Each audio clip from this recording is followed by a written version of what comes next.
Hey guys, so this is an update, long time coming. If you follow me on my blog, you probably already know most of this update, but in case you don't, what's been happening since my tilt table test is my cardiologist basically said that I appear to have the hypergenergic POTS. We didn't do any blood tests or anything. I think it was just totally based on clinical. And he also had the results from a previous tilt table test before this last one. So I'm not sure if that had any information or not for him to help him determine that or not. And he started me on propranolol. I think it was 120 milligrams, and Midodrine 5 milligrams 4 times a day. And the Midodrine did pretty good for me. At first I thought I was going to get hypertension, but then I took the propranolol and that counteracted it, but counteracted it way too much. My blood pressure and my pulse started going down, so I stopped taking it after the first dose, per the advice of a cardiologist that was there when we called. And then when we got a hold of my cardiologist, he put me on 80 milligrams after I talked to him about it, and that went well for about 4 or 5 days. Then the last night I was taking it, my blood pressure bottomed out, and my pulse didn't really seem to be compensating for the drop in the blood pressure. I was having, like, I think the lowest top number was 80s and the lowest bottom number was 40s. Mine just usually doesn't go that low. And so, let me see, my mind's blanking. We went to my general, and he said it was the worst he's seen me. Now, given he's only been seeing me for maybe a bit over a year. And he said something needed done, but the head guy there felt uncomfortable with doing anything to it. But he and us kind of talked it out enough to know that it would be okay if I just stopped. So I just stopped it, and my cardiologist said I must have been really sensitive to it. So we were just going to do the 5 milligrams of Midodrine 4 times a day for about a month. And then I saw my cardiologist this past Tuesday, and he seemed impressed with my improvement. So he decided that, okay, my blood pressure numbers are good, but he wants to further constrict my veins, I think to further help my pulse. So he wants me to take Midodrine 5 times a day now, switching between 10 and 5 milligrams. So like one dose would be 10 milligrams and the next dose would be 5 milligrams and so forth. But something I'm confused on, and I'm going to call him tomorrow when he's in and ask him about it, is do I take the 10 first and last, or do I take the 5 first and last? Because then, you know, I'd take 10 and then take 5 and then I'd take 10 and then I'd take 5 and then I'd take 10.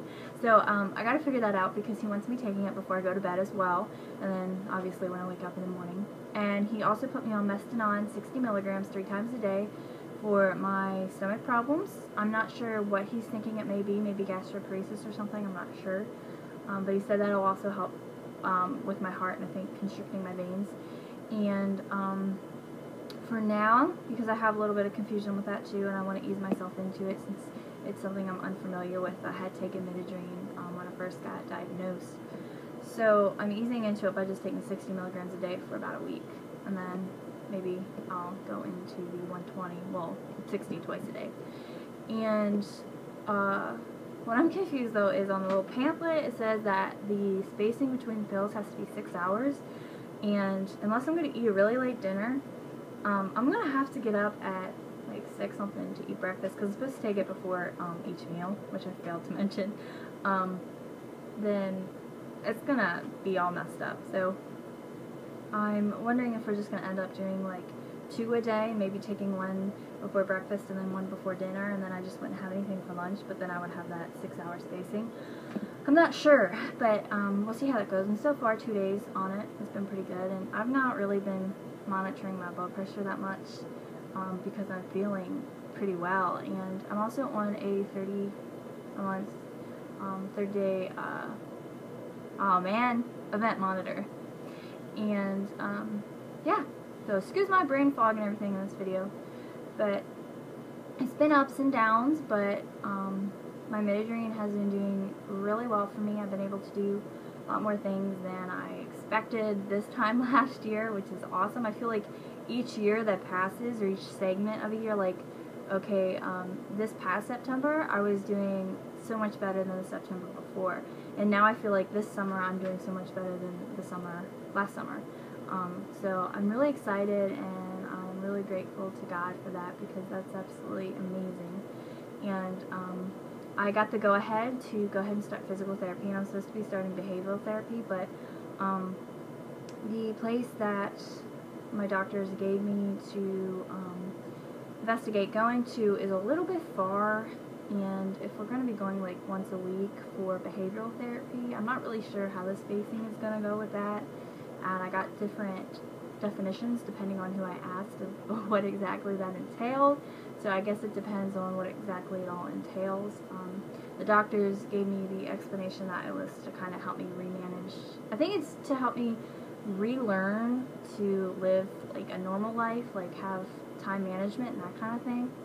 But somebody else gave me a different explanation of what it was. So I guess it depends on what all it entails on how often I'll need to be seen. But I feel like as physically I'm getting better, I'm able to kind of start having some more time management on my own.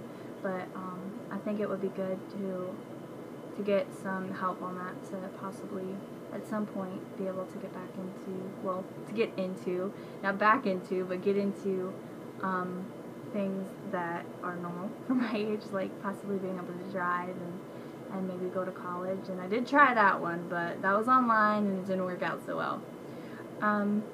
So other than that, there's not a whole lot going on.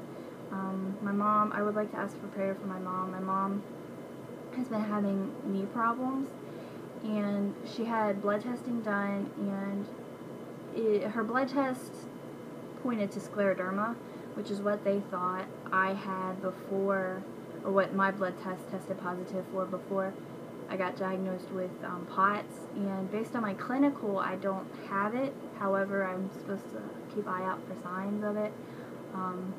So it's like 3-4 years later, my mom's testing positive for it. So it's a little bit creepy, but it's also hopeful, because perhaps we just have something that makes us test positive for it, or maybe there's an autoimmune disease that we don't know about or something.